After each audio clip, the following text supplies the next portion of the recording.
Une ferme gigantesque.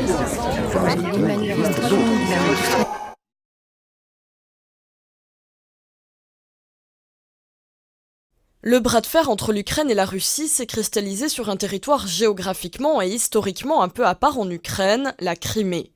Aujourd'hui occupée par les Russes, cette péninsule sépare la mer Noire de la mer d'Azov.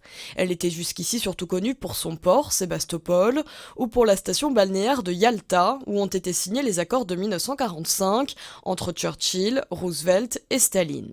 L'intérêt de la Russie pour la Crimée s'explique d'abord pour des raisons historiques.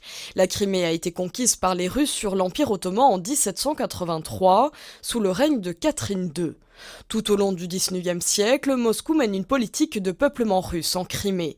Après la révolution de 1918, la Crimée intègre l'URSS.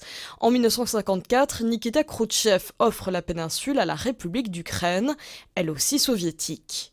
Mais en 1991, à la chute de l'URSS, l'Ukraine proclame son indépendance. La Crimée se détache donc de la Russie. Elle devient une république autonome avec sa propre constitution et son parlement, dont le siège est dans la capitale, Simferopol. La Crimée compte un peu plus de 2 millions d'habitants, dont 90% de russophones. Plus de la moitié des habitants de Crimée se disent d'origine russe, 22% d'origine ukrainienne et 12% tatars. Les Tatars sont le peuple historique de la Crimée. Poussés à un premier exode avec l'arrivée des Russes au XVIIIe siècle, ils ont été déportés en masse par Staline en 1944. Les Tatars ne se réinstalleront en Crimée qu'à la fin des années 80.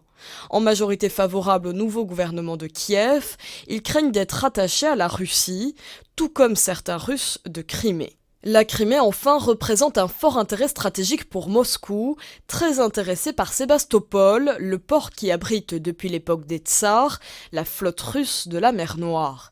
Cette base donne à la Russie un point de sortie vers la Méditerranée.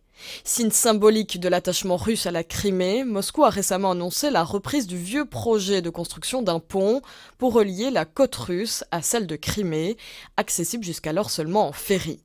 Le référendum organisé dimanche est donc un enjeu stratégique pour le nouveau pouvoir à Kiev, mais aussi évidemment pour Moscou.